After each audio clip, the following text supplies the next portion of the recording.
Hello and welcome back to Stones That Speak. Today, I wanted to do a little bit of, maybe self-justification is the right way to talk about this. Because I thoroughly enjoy consuming thinky-talky content, and I now have started to enjoy producing thinky-talky content, and some of you out there might be thinking to yourself, but, like, listen. This is all just hypothetical. What does it matter? What's the big deal with philosophy? Now, I'm not a philosopher, okay? I'm on nobody's payroll. I don't have a degree.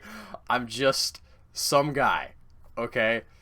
Very, very unimpressive as far as, like, any kind of credentials I could show you, so take anything I say with a grain of salt. But I do enjoy pursuing after ideas, right? I do enjoy that chase of, like, what can we know about knowing? What can we understand about ourselves? Can we know about reality? And all of the videos I've made so far are basically about that. And hopefully it's in the service of a greater good. And like I said, you might think, okay, this is just hypothetical. Today I wanted to start off by reading something that is simultaneously very, very wrong and kind of a little bit right.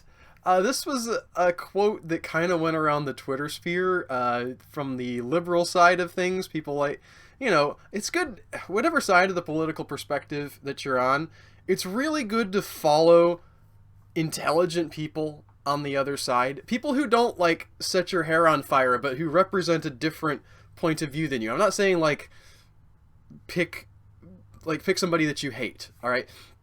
Although that might be good too occasionally. Just have a little spice in there of, like, somebody who really just grinds your gears to make your life. Not all of that. Don't saturate yourself with that, but you need some of that. But no, just people who are kind of like, hey, look, here's where your side's a little bit inconsistent. And so I like to follow people like that, who are doing it intelligently and in ways that I find fruitful. And this quote came up as something that people on the right were saying that was very, very stupid. And so let's put it up here on the screen. Do I make that a little bigger? I'll make that a little bigger. There we go. Make it a little bigger. I'll move over here some. Okay. Now, I'll read this out if you're not watching the screen. This is from a gentleman named Alan Guelzo, and he's apparently answering a question about critical race theory. I don't know this gentleman's credentials or why he was asked this question or anything about why he said this, so this is completely context-free. Take it for what it is. He said, quote, "Well, I suspect that the president's spokesperson probably thinks of critical race theory as simply an intelligent way to talk about a lot about race. And it is." Okay. I don't know why you would give them that. If you're, like, dissing critical race theory, you shouldn't start with, like, it's a really smart way to talk about it, but regardless.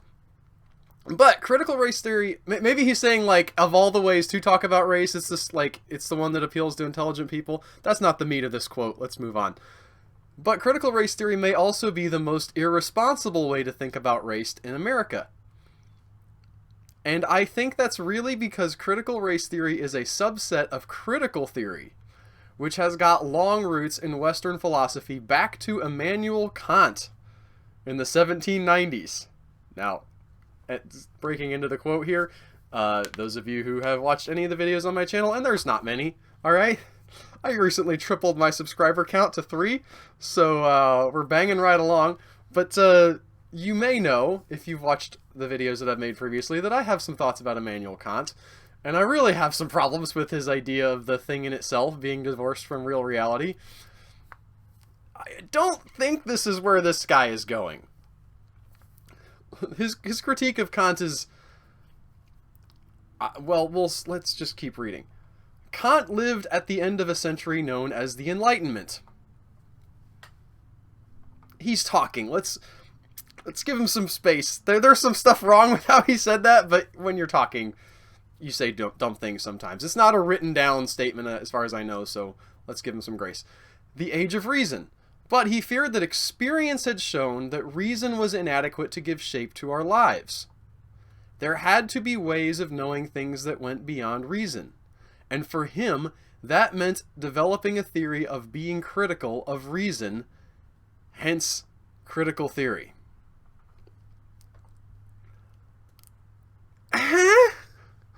I'm not enough of a Kant scholar to even know if somebody calls what he does in his works critical theory. I know that he has the book The Critique of Pure Reason, right? I get that.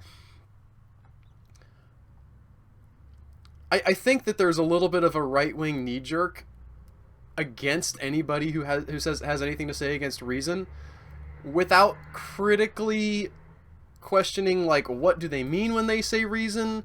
Especially this idea, this is something that I've been opened to in the sort of weird corner of the internet that I inhabit. When you say to a person who's on the conservative side of things, there are other ways of knowing things, like, the shields just go up and they can't hear you anymore. Like, there are other ways of knowing things. Like, there are multiple, like, I mean, this is the John Vervaeke thing. For those of you who aren't familiar, I don't know how you got to this video, but go watch the whole Awakening from the Meaning Crisis series. But John Vervaeke's idea is essentially like, look, knowing the elements in the periodic table is not the same thing as knowing how to ride a bike or how to make a cake or even how to walk, right? Like, there's types of knowing that are different than other types of knowing. And knowing, like, who you are and what you are is a different type of knowing entirely. He has the 4 Ps, propositional, perspectival, participatory, and the other one I can't remember. Nobody can ever remember all 4 Ps. That's one of the propositional problems with John Vervaeke's theory. So I'm on board with Kant here a little bit and saying, like, well, you know, just reason might have some limitations, and he gets some places I don't super care for, but anyway, I'm in a weird alignment with Alan Guelzo, and then I'm also not. So let's continue reading his quote here. The problem was that critical race theory got away. Now that's interesting. That insight right there. That idea of, like, it was an idea, it was just this idea, and it escaped from the lab. It instead justified ways of appealing to some very unreasonable things as explanations. Things like race, nationality, class, and they gave us Karl Marx and Jim Crow and every dictatorship in between, and that's especially true about race. That sentence really got away from there in the end. Again, he's just talking off the cuff, and he obviously doesn't... Wow, I'm getting out of focus here. He's obviously not super familiar with Kant, so I don't want to, like, bring the hammer down on him. I actually have the Daily News, which is a that's the place where I got this quote from. they after posting that picture, they quoted, "Kant scholars upon reading Guelzo's pure commentary all die." Okay. I'm not gonna be that harsh. Okay, let's give the man some grace again.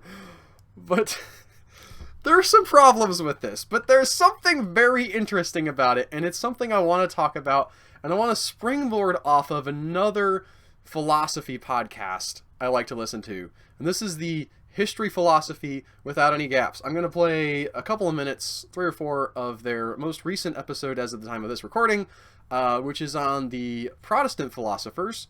This is going to start like 20-some minutes into the episode and go for like 8-ish minutes. So I'll be watching with y'all and comment if I feel like I need to comment, but let's dig into that. So if I asked you to give me an example of 1 or 2 ideas that emerge in Protestant scholastic writings that really seem worth, like, digging into, what would you say? Yeah, I think there are 2 areas where Protestant philosophy and theology made, distinct contributions in terms of novelty. And that is the theories of matter and space. And some of it traces back to the problem of the Eucharist. So what all Protestants have in common is they reject, the Catholic doctrine of transubstantiation, where the substance of the bread and the wine changes to Christ's substance, but we keep, the outer appearance of the bread and the wine because the sort of the accidental features of the bread and the wine are still there. So this is stuff we've already covered, by the way. If you haven't seen our previous videos, who is we? Okay, it's just me here in my lonely shed, trying to finish this video so I can get back to my wife so she can deal with the screaming baby. But no, but this question of the accidents and the substance is really interesting. I've sort of already talked about what is substance in Aristotelian reality and grasp, so I don't think my idea is really in line with anybody's that they're going to talk about in here. But remember, we talked about how that this idea that the accidents can be separate from the substance really, as Mr. I forget the guy's name that did that quote earlier. But anyway, he was talking about it kind of got out. It kind of broke free from the realm of ideas and really got into the real world. And you had people talking about, well, my true authentic self is something very different than what you can see on the outside. And so you must accept the inner part and not look on the outside, right, as God does. Which is difficult, right? The whole... This is a digression, but one of the main modern mistakes is to put ourselves in the place of God. Right? The Bible does say God looks on the inward things, but man looks on the outward things. But we aren't God, so I can't look on the inward things. I have a certain reliance on the outward things. So she's what I want to get back to this is that this idea that the Eucharist changes or doesn't change, or what happens and how is it the body of Christ, that whole thing is gonna have an impact on like the real world. For as much as people who don't even care about like communion or Catholicism or the Eucharist or however you want to like frame all these ideas, if they think I'm completely out of that doesn't matter to me at all. It does, though. I mean, they all reject that doctrine. Then the problem becomes, how do you account for the Eucharist without appropriating this doctrine of transubstantiation? And here I think there's some interesting innovations that have some quite profound implications for matter theory and for theories of place and space. So one view is taken by Calvin and Zwingli, where they end up rejecting the Aristotelian view that quantitative features, including spatial features like the body's dimension and its length, breadth, and depth, right, and then its spatial features, they reject the Aristotelian view that these are accidental to body. For them, place is an essential property of body. It's inseparable from it. And then they have different ways of accounting for the Eucharist based on that. Zwingli just bites the bullet and says, well, because it's a contradiction to say that Christ's body can occupy the same place as the body of the bread and the wine, right? And it can't be in two places at once. We have to say Christ is present symbolically. Calvin has some, difference. Which, just to stop that, and by the way, question, like, come on, Zwingli, like, yes, Christ is an individual person who exists in a single place in a single time, and she's compressing this, so I'm sure Zwingli's thoughts were much, more expansive than how she framed it. But I do have my issues of, like, Christ is also the thing, not the thing. It's tough to talk about this stuff. In whom we live and move and have our being, right? The Apostle Paul says that several times. He is the Word of God, which was spoken, by which all things are created. All things hang together. Everything is like it is because of Christ, because it is in some sense in his body, but not. There's a lot of different senses of the body of Christ. So you know, you can talk about the physical body that he had, you can talk about the church, and in some sense there's nothing that is outside of what is the body of God, right? You can't escape from being in God's whole thing, where he's supporting you and giving you life and sustaining all of reality around you. So this idea that like Christ's body can only be in one place at one time, it's not very sophisticated as a reading of scripture based on what I understand. But again, I'm just some schlub. I could be way wrong. And Zwingli, I'm not saying that he was a big Dumbo or anything. I haven't deeply read into Zwingli's writings. Maybe he had a better explanation for why he was saying this. I'm just reacting to sort of this compression. Solution. But what's important here is that this kind of way of thinking about the Eucharist promotes a different view of body. And by the 17th century, it becomes common among 17th century Calvinist philosophers to talk about bodies as being essentially quanta, right? So the quantitative features of body are essential to body. They're inseparable from their dimension and also their locatedness. And I think this sets up, Descartes' later very influential definition of matter as res extensa, right, as a substance that's essentially extended in length, breadth, and depth. It also indirectly makes Protestant philosophers more receptive to atomist theories of matter. So I don't think it's an accident that you have figures like Sébastien Basson and David Jorleus, who are in the early 17th century developing systematic atomist natural philosophies. And for Jorleus, at least, he regards his atomism as more consistent with theology than Aristotelianism, and he argues. We're going back to the atoms. It's back to the atomists. Like, I think, was that the first video I made? If it was one of the very early ones. I haven't made a ton. But, like, here they come creeping back in, right? We have our atomists, which is also tied up all in with these philosophies of not the Stoics. The guys that starts with an E. It has to do with cooking now. Dag nabbit, I can't remember their names. I'm gonna pause and look it up. Epicureans. Is the it took me way longer. I was like Googling the Stoics, and then they didn't have a link over to the Epicureans from the Stoics, and I was like, why don't you have that? I had to. Anyway, the Epicureans, right? They have everything is made of matter, not of just of matter, right? But that matter is fundamentally atomic.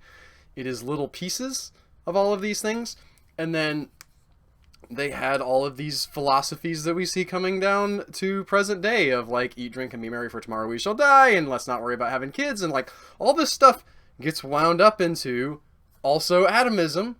Why are all those things linked? I don't 100% understand. But here the Protestants come in, and they're bringing atomism back because they're dealing with all these issues of the Eucharist, and they're trying to explain why it's not literally changed into the body of Christ. And so they're digging up this atomist stuff that is sort of going around, and as they mentioned, also making room for Descartes to split the whole mind-body thing apart. Okay. Argues against substantial forms and the matter, just on partially theological as well as philosophical grounds.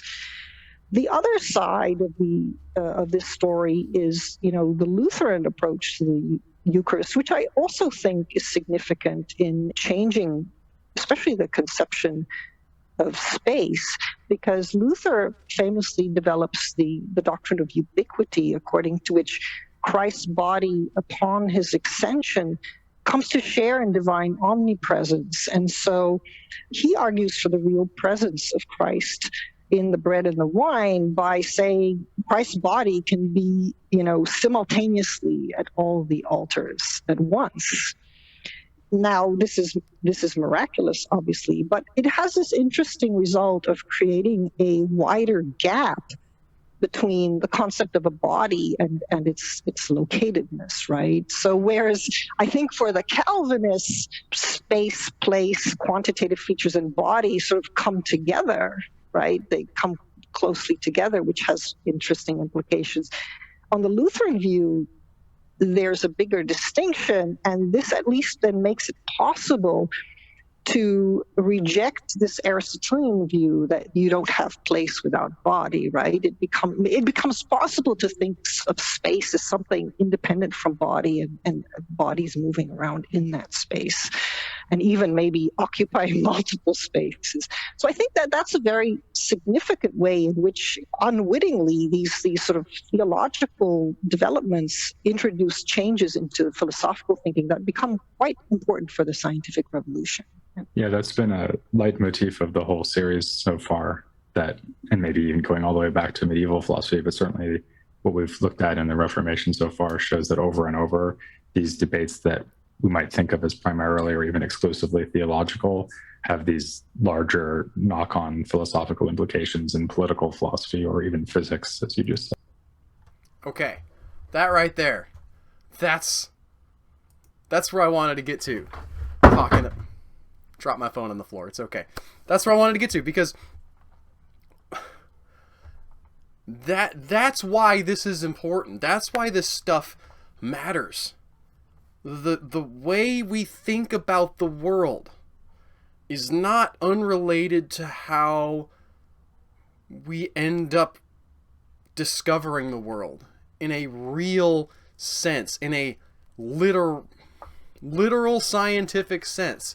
That all of these thoughts, all of these seeds from above get planted in the soil of reality and they sprout.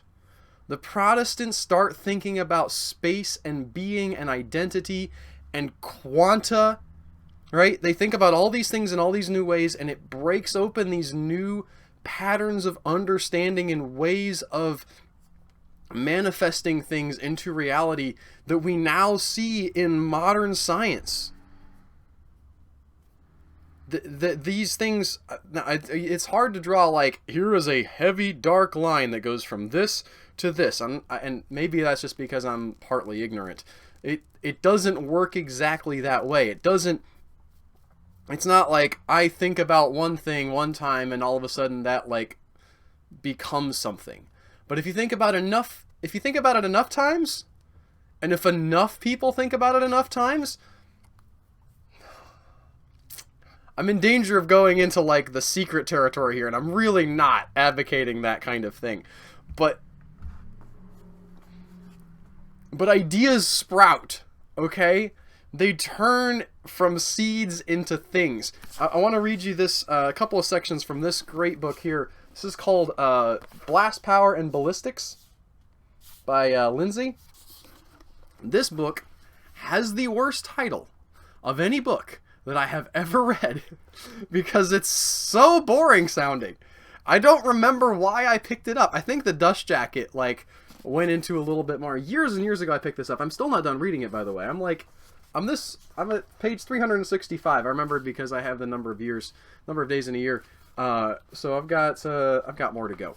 But I'm pretty close to the end. And I read this passage after I pick this book up every once in a while and read it for a little bit. And then I stop because it's too much, and I try to digest. But I think the great theme of this book is really kind of what we're talking about overall in this episode. The idea that our science today is a product of forces and currents of thought that we think are dead, but they're really not. They're really still with us in ways that we don't understand. In both ways where, like, we literally have the science of the past, in the sense that atomism came from the Epicureanism, right? But also in the sense that the gods of the past weren't divorced from the techne of the past. And the fact that we think we now have techne without gods is a mistake. The gods are still wove all into all this physical stuff that we build and use without thinking. And we should maybe... Well, I don't think the guy in this book is making this point. But my point is, maybe you should really consider that before you're just blindly going into using new technology. And I'm guilty of that as the next person. But let's read here a little bit. So he's talking about the fusion of arrows and fire, right? The idea that the ancient people put together this idea that, like, well, I can shoot an arrow with a fire head. There's something about that that's like, oh man, there goes the fire through the sky with the arrow. What is that? Why is that igniting something in me? Let's do something with that. The dream of achieving that fusion, however, went back as far as we can see. Australian witch doctors or shamans thought they could capture solar power in a box and direct it against someone at an indefinite distance away. The commonest form of the destruction magic was by pointing bones or sticks. And he talks about the type of thing that it was there. He says, concepts of this kind are generally linked with shamanistic cultures. Among the Wararo of Venezuela, I know how to say Venezuela, why did I stumble over that? Where tobacco is used ritually as a hallucinogen, the initiate swallows a stick, which travels past the spirit in his chest and is born white through a mystical hole in the palm of his hand. A second stick similarly comes out through the palm of the other hand. The sticks are re-swallowed, pass through the chest and arms, and this time are born as white crystal beads. The shaman can emit magic arrows or kill or cause sickness. They see these projectiles flying through the air like fireballs and know that some other shaman has malevolently sent bits of glass, a twig, a human hair, a rock, or some other object into the body of his victim. The way that the projectile is sent is as follows. The shaman ingests the chosen missile, lets it pass through his chest and arms to the wrist, where it waits, moving slowly to the exit hole in his hand. The shaman takes a deep pull at his cigar, lifts the hand with the missile to his mouth, belches out a ball of smoke, and sends the missile off. Such a practitioner is called the master of the arrows, and he does his shooting at night so that he can watch the glowing puff of tobacco smoke in which the missile travels. The image is of a tube in the arm which shoots out the arrow through the handhole, and anthropologist, and he does some quotes, alright? So, you ever watch Iron Man? You see the movie Iron Man or any of the comics where he has the thing in his hand and it goes and it shoots out bolts of energy and they take out his enemies with their blasts?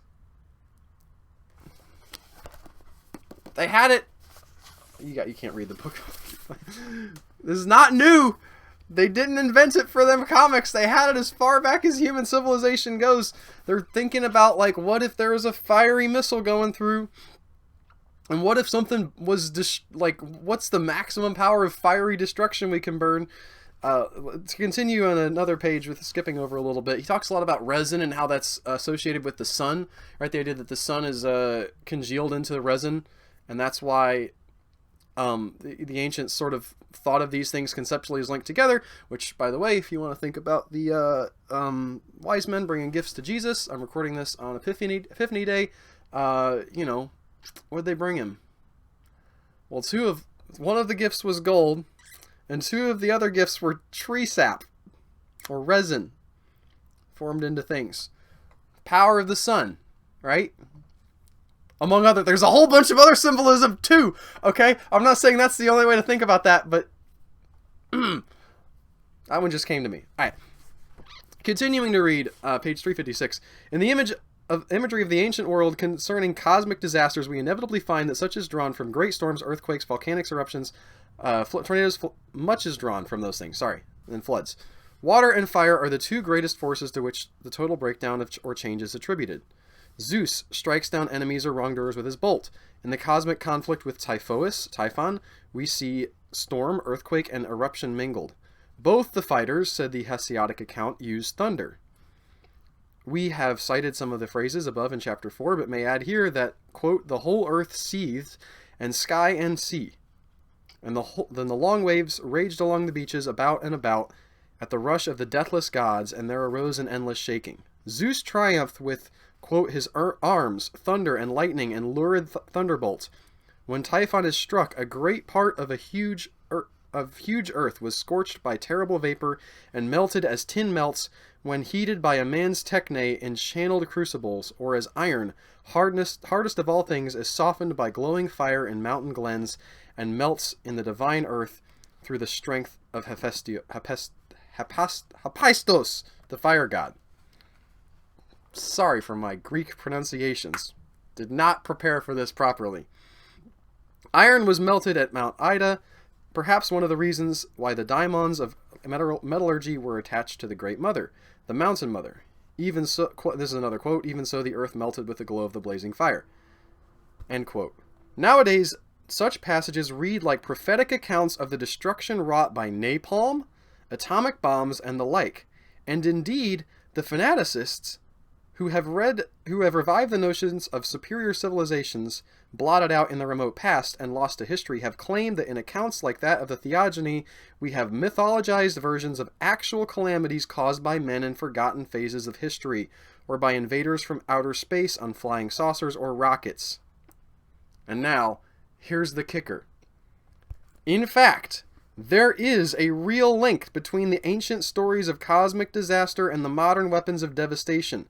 But the link lies in the tradition of destruction fantasies that go back to the magical devices of the Paleolithic shaman and that have been actualized by the modern scientist.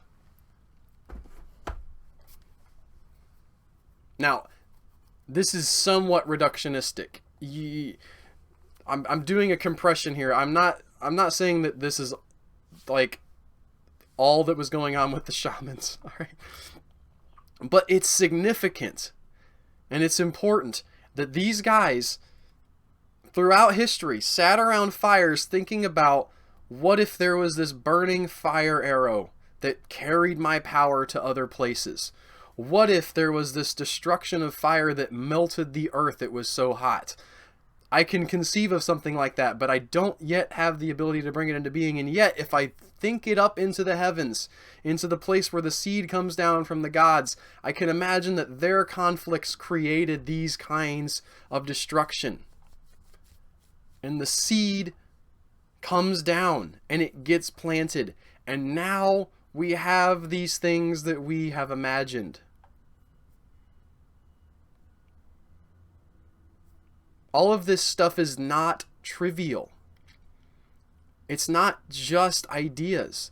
The thoughts that you think become the reality that someone will live eventually if they get thought deeply enough. And that's a scary prospect, all right? That's how things work. That's how reality works. That we manifest the things eventually that we think of. It's not like in a magical sense, right? I'm not to say that like we didn't have these scientific discoveries that produced this, but we went on these journeys of scientific understanding because of where the seeds were planted and how they grew. They grew out of the soil of our minds into reality. That's what we're doing all the time. So be careful, little brains, what you think. Really pursue after right thought, because it really matters to you now, to the future, to the world that will be. In a very significant way, thought brings forth reality. Again, don't go into the secret. We're not talking about like new thought from the 1900s, late 1800s. That's not what this is. But we end up finding the things that we go looking for, is maybe an okay way to understand it. So look for good things as much as possible. Look up. Look for the best that you can imagine. Because if you find it, you want it to be good. If you end up looking for darkness, it will come to you. If you end up looking for the fire arrows that will consume the earth and melt the sand like glass, they will eventually appear. Look for something higher. That's all I have for today. Thank you for your time and attention. If you enjoyed this, let me know. If you have some thoughts or criticisms, let me know in the comments. I will try to be brave and read them as constructively as possible, and I'll see you guys next time.